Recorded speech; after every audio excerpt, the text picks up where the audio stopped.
Okay, hello. So this week we have done, well, we have actually used, we have done some applications of group theory to molecules, right? So the first one is the application to the quantum mechanical problem. So if you remember, in quantum mechanics, we have essentially our main problem is the solution of the Schrödinger equation, the eigenvalue equation, finding the energy eigenvalues of physical systems. So for molecules, there are some particular molecules which have some certain symmetries. For molecules,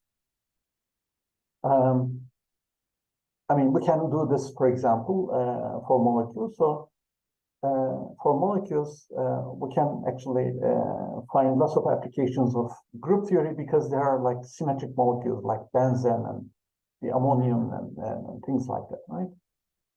So essentially, I would like to describe how to apply the group theory to that problem. Okay? But first of all, I mean, the actual quantum mechanical problem of the molecules are actually quite complicated. So I just wanted to write one of them in here. So it's basically the reason why I'm writing this is basically to scare you, so that, I mean, you can kind of see that this is kind of infeasible. So if there are like n electrons, right, I from 1 to n, and there are k nuclei, so there's a molecule consisting of k atoms, right? In that case, the Hamiltonian is going to be a function of the position and moment of these electrons and the nuclei. Okay, so there's this like the kinetic energy of the electrons, kinetic energy of the nuclei, the Coulomb potential energy of the electrons, Coulomb potential energy of the nuclei, and so on. Electrons and nuclei and things like that. Okay. So this is very complicated. It's I don't know, it's a partial differential equation with how many variables? 3n plus k variables. This is complicated, okay? So we'll basically make some kind of simplification here from this Hamiltonian. We actually want to produce some kind of a d by d matrix, right? So from here, we would like to pass to this d by d matrix. So let me quickly write this thing down like that. D by d matrix. So to be able to do this conversion, we have to make some approximations, and people do lots of approximations actually. Okay. So I tried to explain this in class, how you do these kind of approximations. Perhaps in the old videos, there might be some lectures like that I actually explained at length what these approximations are. But here I'm going to actually cut it short, right? So the next thing is, of course, there's actually some kind of a representation in here of the rotation group. So I'm just going to call this as dr. So that rotation group also has a reduction to this matrix form as well. And I'll also try to explain how this is also done, right? But quickly, I mean, how do we pass from this complicated Hamiltonian to that one, to this matrix form? There are many steps. So first one is what we call as the Born-Oppenheimer approximation. Oppenheimer approximation, which basically says that the nuclei are too heavy, so therefore they move slowly. So electrons are faster.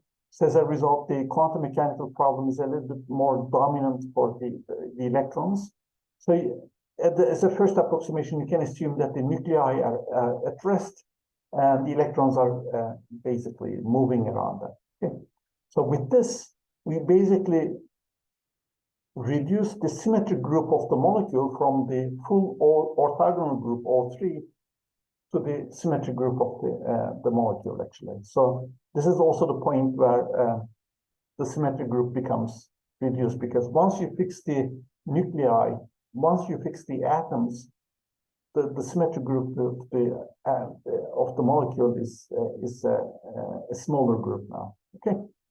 So we say that the nuclei are at rest, right? That's the approximation. The second one is what we call as the independent electron approximation. Electron approximation. And there are different ways of doing this. So in that case, we assume that the electrons are actually do not interact directly, but let's say that each electron moves under the effect of an averaged potential VFR. Right? So this VFR is basically the potential energy felt by an electron, but it's due to all the other n-1 electrons plus the nuclei. Okay. So as a result, in that case, from this many particle Hamiltonian, we just do a reduction to one particle Hamiltonian, in which case we have just a simple electron moving under a potential VR. Okay. So at this stage, we can state the symmetry like that. So let's say it like this.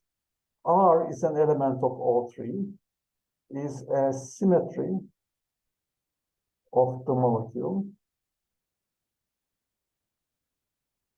So if basically the potential doesn't change under such rotations, right? So, I mean, if you take, for example, an ammonium molecule, for example, the potential at this point, for example, has to be the same as the potential at that point. Okay?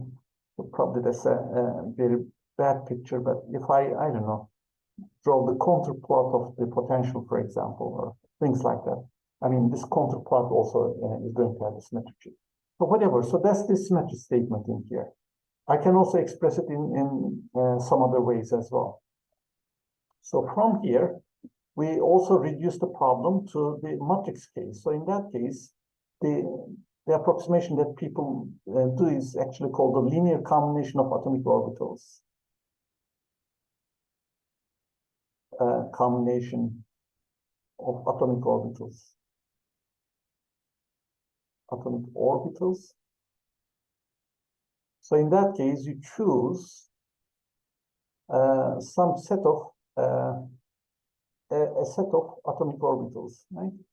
And you kind of assume that the wave function, so the assumption in here is that the wave function is actually a superposition of these atomic orbitals. So in any case, you kind of assume that the electrons are is in a superpositions of these. So as a result, that's basically the approximation there. Okay. So sorry about that. So these coefficients are CD, right? Let's say for some C1 to CD. Okay. So that's the approximation. So in which case, if you just compute, for example, the expectation value of the Hamiltonian, so this can be written as it's a summation like that. So I'm going to expand this in terms of these coefficients as well as this one. So as a result, we have the complex conjugate of Ci, Cj, and a matrix element of the Hamiltonian. Okay. So what we do is we actually think of this as the matrix elements of my our matrix, right? Which is called this like Hij.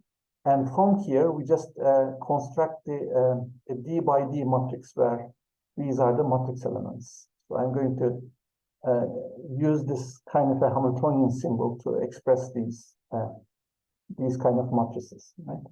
So I obtain D squared coefficients in here. Yeah, whatever. And that basically produces a D by D. And the matrix is going to be Hermitian. This can be shown as well. In that case, I'm going to write this C1, C2, and CD. I'm going to write down a column vector formed from the coefficients in that expansion in here, right? And in terms of that column vector, I can write down this expression like this. So I'm going to rewrite it again. I can write this thing down as U dagger H matrix U. Okay, so I mean, if I actually explicitly write this thing down, U dagger is a row matrix, row vector. Hamiltonian was actually square matrix, and the U was the column vector, right? So that product actually gives us this expression in here. But now I can express this as the expectation value of the Hamiltonian matrix in here, H matrix, in the vector U, okay? So in this way, I have somehow converted this. First of all, I have converted the many-body Hamiltonian to a single electron Hamiltonian. And then I have converted this to a D by D matrix, Hermitian matrix. And, well, the wave function, there's also a many-body wave function. This is somewhat converted into a single particle wave function. And this is converted into this time is a column vector, right? Okay. There are also some other things as well that we need to establish. So the inner product of psi with itself, for example, you can see that this can be written as Ci star, let's say alpha I, alpha j, Cj, and the coefficients in here are called the elements of the overlap matrix. Overlap matrix elements. And so as a result, I can express the inner product as the expectation value of this overlap matrix, actually. So the overlap matrix is also Hermitian as well. And yeah, whatever. I mean, we have this kind of a thing in here. So as a result, the expectation value of the Hamiltonian can actually be, with this approximation, can actually be expressed as the expectation value of the Hamiltonian divided by the expectation value of the overlap matrix, right? So there are actually some certain procedures that actually tells us that if you minimize this expectation value, then you are going to get very close to the actual ground state wave function and things like that. But I don't want to also go into this part in here. So that's something called the variational calculus. It's called the variational approximation. It's actually a nice approximation technique in quantum mechanics, but we don't usually teach them in undergrad and sometimes even in graduate courses as well. But it's a very good approximation technique. So it also works in here, but in any case, what we do is usually when we do this approximation, we actually assume that we assume that this set of linear combination of atomic orbitals, we assume that they are actually orthonormal to each other, right? We can either do this explicitly, we can orthonormalize them by just taking their suitable linear combinations, or we can just assume that these overlaps of different orbitals are actually negligible, and so therefore we don't get this. So as a result, so if we just assume that, for example, the overlap alpha I alpha j is equal to 0, right? So that's Kij actually. For I different than j. So the Kii are basically alpha I inner product with alpha I. That's just normalization. And so therefore, since these are normalized, these are equal to 1. So in that case, the K matrix is equal to the identity matrix, right? I mean, let's say that this is approximately equal to the identity matrix. Okay, so all of these off-diagonal entries are equal to 0 in that case. So in that case, that expectation value is the expectation value of H in U divided by the norm square of U. So that's essentially the expectation value of H, right? If I choose U to be normalized, in that case, I have just the upper expression. In any case, so the minimization of that problem is actually the eigenvalue problem. So the minimize, this leads to the eigenvalue equation. So HU is equal to epsilon U. Again, I'm not going to go into details in here. You can show that these are actually, I mean, the ground state energy that we obtain in here is actually a very good approximation of the ground state energy of this one particle Hamiltonian. But in addition to that, the excited states also give us the values. So good approximations to the excited states actually, right? So as a result, let's say it like this. So there are like D levels in here because my matrix is a D by D matrix. It has D different eigenvalues. So as a result, we have like D different energy values that we obtain. Okay. So all of these energy values, not only the ground state, but also the excited states as well, they are good approximations to the one particle energy levels of the molecule. Okay. So that's basically the setting of the problem, right? So how we convert a differential operator of many particle system to a diagonalization problem of a square matrix.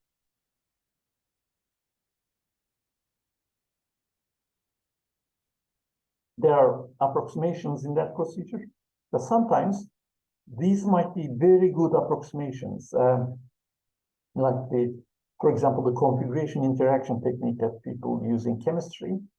You can actually get very close. You can make very good approximations in here, but you have to choose these molecular orbitals to be, I don't know, in a wise way, and you have to just choose them in a sufficient number and things like that. Okay, so there are also these kind of things as well that you have to be careful with. Okay, so in here,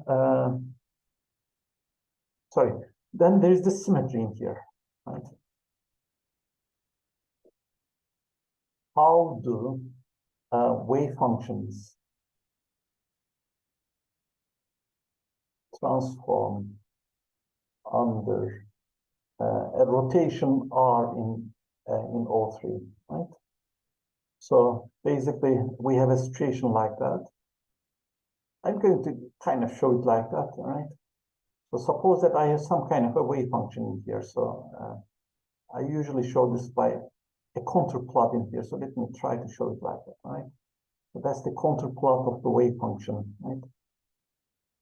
Contour plot, sorry, plot of psi, right? So what I do is, like, if I rotate this by some certain rotation, proper or improper, it doesn't matter. This contour plot is actually transformed. So as a result, I have another contour plot in here. That's the rotated contour plot. Right? So what I say is that if there's a special point in here, and I don't know, I'm going to use a different color perhaps for this one. Let's just call this as point R. That point is also transformed into another point on that contour plot. So I'm going to use this color now. So that's the rotated point in a way. So that's basically R times R, right? So this special point R is transformed into rotation applied on R. So we know how the positions apply. And what I'm saying is that the value of the wave function, old wave function at the old point should be equal to the value of the rotated wave function, right? At the new point, right? That's the equation that we need to use. Okay. So in that case, so that's the contour plot of the wave function psi prime. So therefore, that's a transformation from an arbitrary wave function to a new wave function psi prime. And the rule goes like this. So the psi prime, the value of the psi prime new wave function at a point R is equal to the old wave function at the old point. Okay, so that's basically how a wave function is transformed, right? So from psi of R, we transform to a new function, which is obtained like that. Okay. So we usually show it by this symbol, right? D hat R psi. So D hat R is the rotation operator. Rotation operator. Okay. So just keep in mind that this is true for any rotation in O3. So that may not be a symmetry of the molecules. As a result, let's just keep this in mind. I'm basically expressing it for any kind of a member of the orthogonal group. So we can do this rotation in that too. So that's a representation. So as a result, like this product thing is satisfied. Sorry, D hat S is equal to D hat RS. So that rule is satisfied. So D hat is a representation. And another thing is that this D hat is actually unitary because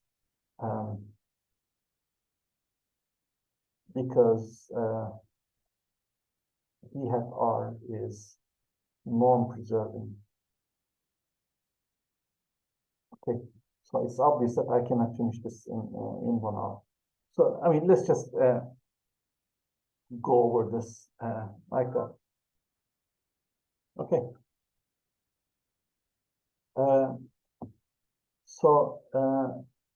Yes. Okay, so it's norm preserving. It's a unit. So we basically have a unitary representation of the group O3, right? So the D hat is essentially a representation of I don't know, let's say some operator in an infinite dimensional vector space. Okay. So that's basically a representation, obviously. However, we would like to do this for the symmetries of the molecule, right? In that case, the situation goes something like that. So let's say it like this. For the linear combination of atomic orbitals technique, let's say, right? In that case, I expect that when I actually take any of these molecular orbitals and I transform it like this procedure in here, I'm going to probably get a different orbital, but that different orbital should be a linear combination of all the other atomic orbitals that I have chosen. So therefore, there should be some coefficients in here. So I'm going to call this like a matrix in here, Ji. So there's a summation over J. All right. So in that case, for this set, for example, the transformation is done like that. But we usually express it as in terms of the matrices, right? So alpha I in here is actually a wave function, but I actually express it as this column vector where the ith entry is equal to 0. So it's basically the ith standard basis vector. Okay. So therefore, this symmetry relationship is basically can be expressed like that. So the ith unit vector is basically under a rotation R transforms to a linear combination of all the other unit vectors. So that can be expressed as some D by D matrix applied on EI, right? Or I don't know, you can actually think of it as like the column vector U is transformed by R into dr applied on U. Okay. So here, dr is also norm preserving.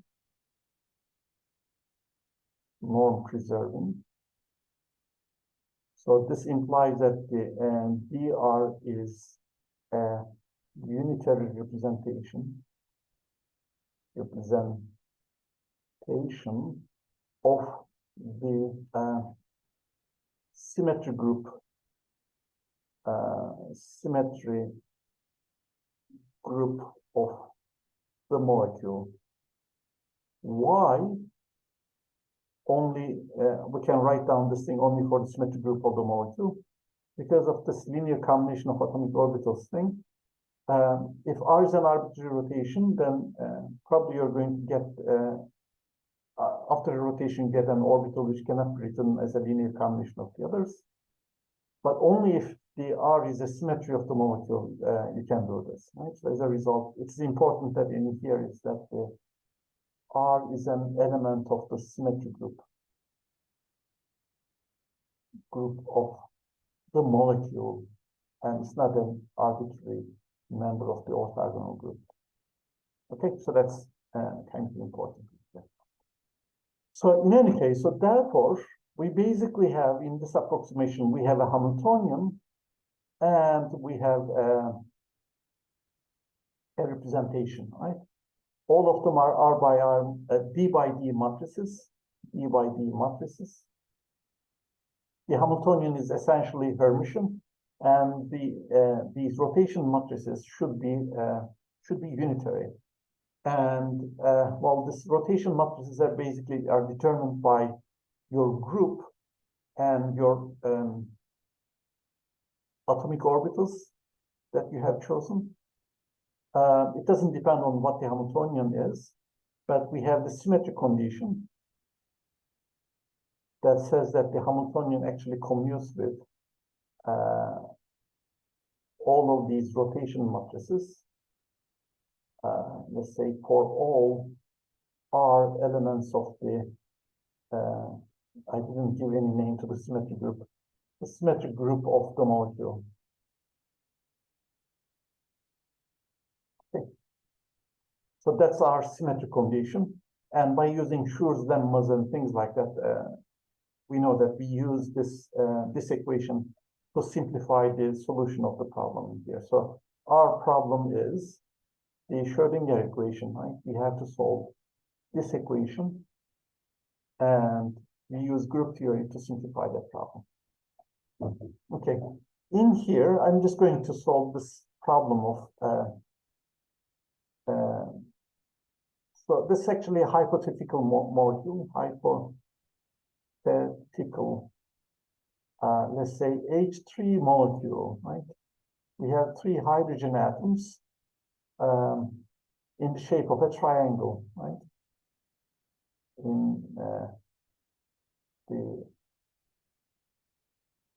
In the triangular shape. Why do I do this?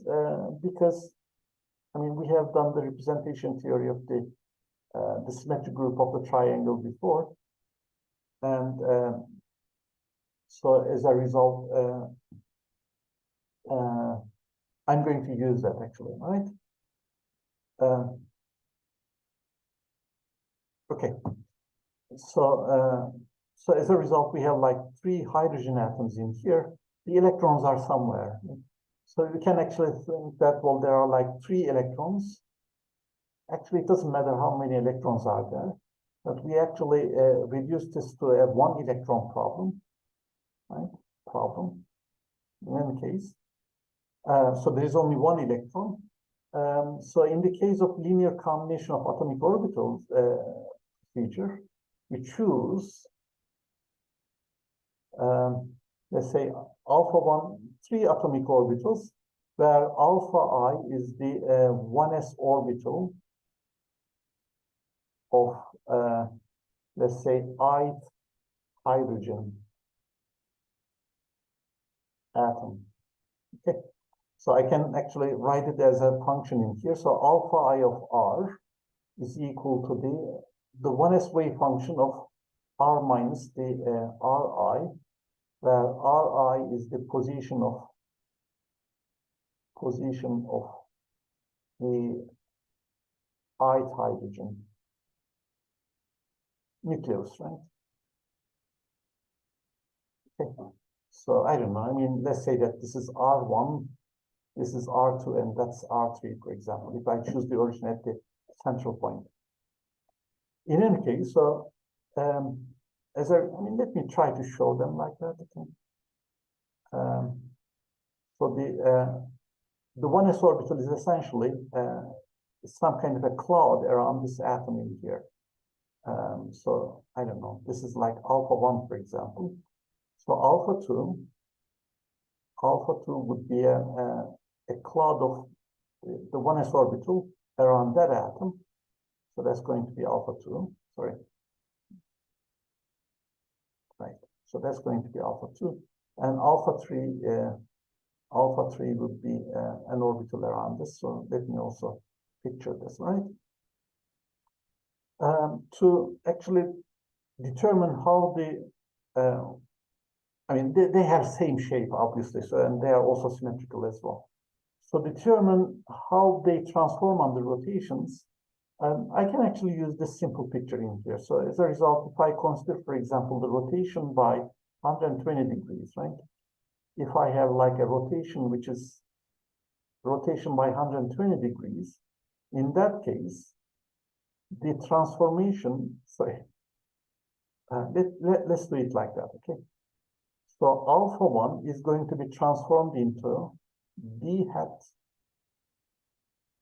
r alpha 1, which is equal to, well, in that case, that rotation is going to move that hydrogen to that location. So therefore, alpha 1 must be carried to alpha 2. Right? So that's what I would expect, which means that my vector 1, 0, 0 must be transformed into this dr matrix applied on 1, 0, 0, which is the first column of dr basically, which is equal to 0, 1, 0. Okay, so as a result, for that rotation, for example, the transformation of the orbitals would be like that. So alpha 1 would be carried into alpha 2, alpha 2 would be carried into alpha 3, and alpha 3 would be carried into alpha 1. Okay, so that means that I can write down this matrix as this matrix. So alpha 1 is carried into alpha 2, so that's the first column. Second column is going to give me the third vector. And the third column is going to give me the first vector. Okay, I don't actually need to find this thing. I actually need this character, right? Character of that representation for R, right? So it's basically the trace of that matrix, which is going to be equal to 0. Okay. On the other hand, if my rotation is actually a reflection, R is equal to sigma 1. I'm going to do it like that, okay? I'm going to choose sigma 1 to be reflection across this plane. So that's sigma 1. Let's see again. So alpha 1 is an orbital around this, alpha 2 is an orbital around that, and alpha 3 is an orbital around that. So in that case, alpha 1 is transformed into alpha 1. Alpha 2 is transformed into alpha 3, and alpha 3 is transformed into alpha 1, right? So that means in that case, the matrix is going to be this 1, 0, 0, so that's invariant. And we have second vector is transformed into third, and the third vector is transformed into second. All right, so these are ones. Okay, so in that case, yeah, let's just call this like B sigma 1, right? So the character in that case for this representation for the element sigma 1 is equal to 1, therefore.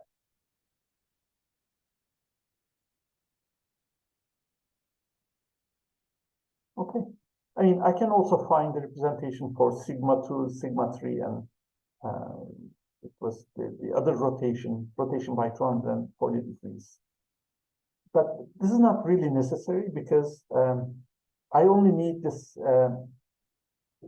character in here, and I know that the conjugate elements within the group have the same character. Now, let's talk about the character table in here of symmetry group. In that case, the symmetry group is D3, right? So I'm going to use this notation, the same kind of representation, actually. So I have called the names of the representations as U1, U2, and U3. So let me keep using them.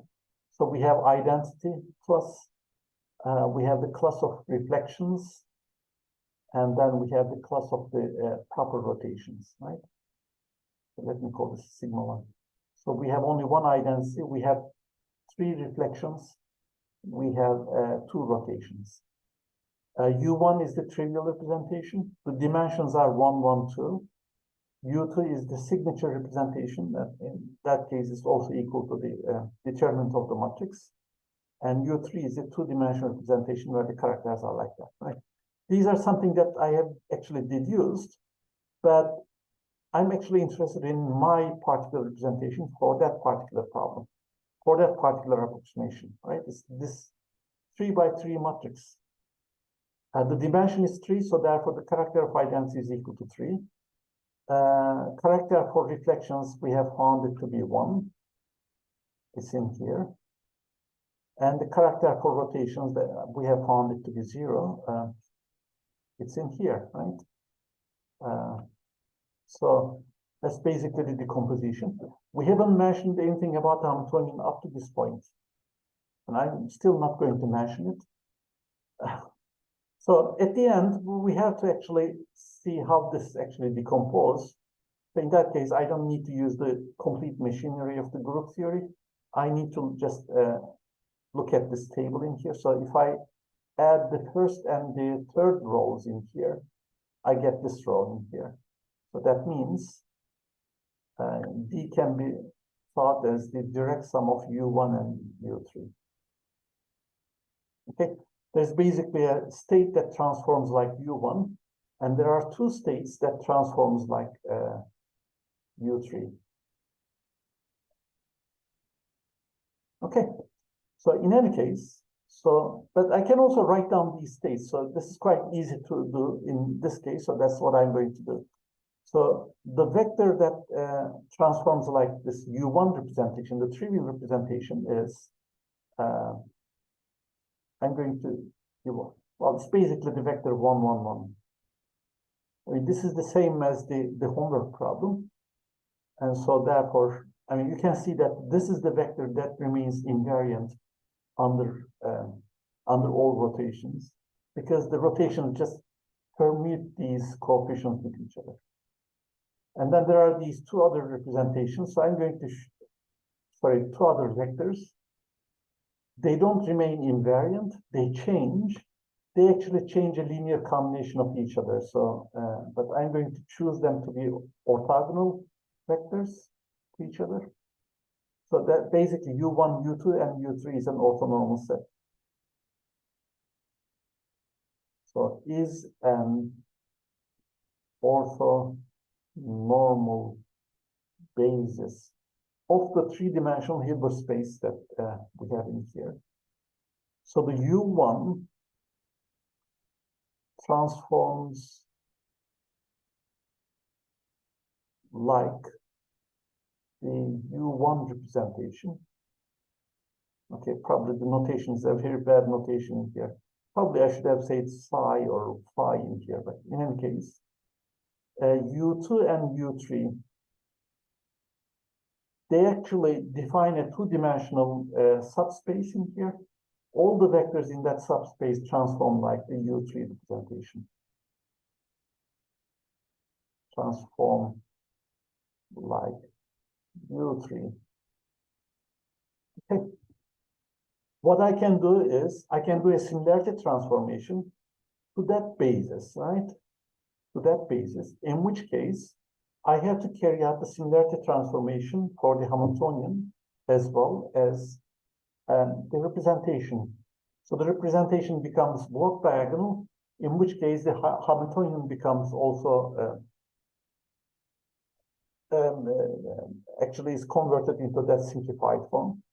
But yeah, I'm not going to do that again in here because it's kind of unnecessary. So what I'm going to say is that, well, this U1 is going to be an eigenstate of the Hamiltonian, right? HU1 is going to be epsilon U1. Right? We can check that if you want. At this point, still, I haven't written down anything for the Hamiltonian. I haven't done anything. I only know that the Hamiltonian commutes with the representation matrices, right? But this is basically the things that I can say. So H applied on U1 is equal to that. H applied on U2 is going to give me another eigen value. H applied on U3 is going to be the same eigenvalue, but the U3 is also an eigenvalue, right? So the energies are equal for the second and the third levels. So they are degenerate. So there's a twofold degeneracy. Degenerate levels. Twofold degenerate levels. I know that, I mean, both of U2 and U3. And any vector in this two-dimensional subspace is an eigenvector of the Hamiltonian, eigenstate of the Hamiltonian with the same energy. Okay. How do I know this? Well, that's basically by group theory, right? I know that, for example, dr applied on U2, for example, sorry, there's no hat in here. dr applied on U2, so U2 is not invariant. So I know that there's some kind of a matrix in here. I don't know, it's a two-dimensional representation. So I don't know, let's say that this is like A times U2 plus B times U3. Right? If I rotate this state, if I rotate this wave function, let's say, the wave function is going to change, but it's going to change to a linear combination of these two wave functions, right? That's the meaning of this being part of a two-dimensional representation. Okay. What I know is that the Hamiltonian commutes with the dr h, right? So because of that, if the Hamiltonian, if U2 is an eigenvector of the Hamiltonian, then, all right, if U2 is an eigenvector of the Hamiltonian, in that case, H applied on dr applied on U2 would also be an eigenstate of the Hamiltonian because of that, right? First, we know that these two matrices commute with each other. Second, we know that this is going to satisfy the eigenvalue equation. So therefore, we get an equation in here where H applied on dr/U2 is going to be epsilon 2 times dr applied on U2. Okay. So therefore, whatever I write down in here is going to satisfy the same eigenvalue equation with the same eigenvalue, right? It's going to satisfy the eigenvalue equation with the same eigenvalue. It's obvious that the A in here, so H AU2 plus BU3. Sorry, let me first do this. Okay, so because of the symmetry, the rotated wave function also satisfies the same eigenvalue equation. But now I can use this thing to eliminate this part, and therefore we see that the U3 also satisfies the eigenvalue equation, right? This is actually a longer way of actually using the result of the Schur's lemma without mentioning Schur's lemma, actually. But the principle is the same. If we have an invariant subspace, I mean, if we have some kind of a d-dimensional representation, irreducible representation, and if one of these vectors is an eigenvector of the Hamiltonian, then all vectors in that same subspace are going to be eigenvectors with the same eigenvalue. So the whole subspace will be an eigensubspace of the Hamiltonian. Okay, so the fact that in our case, our representation is a direct sum of a one-dimensional and a two-dimensional representation implies that I have actually two energy levels in here. One is non-degenerate because the dimension in here is one, and the other one is twofold degenerate. Okay, so therefore, this is what I'm going to do. So the energy levels in that energy level picture can be pictured like that. So I have one energy level with energy epsilon 1, it is non-degenerate, and we have two energies, two levels, which are twofold degenerate.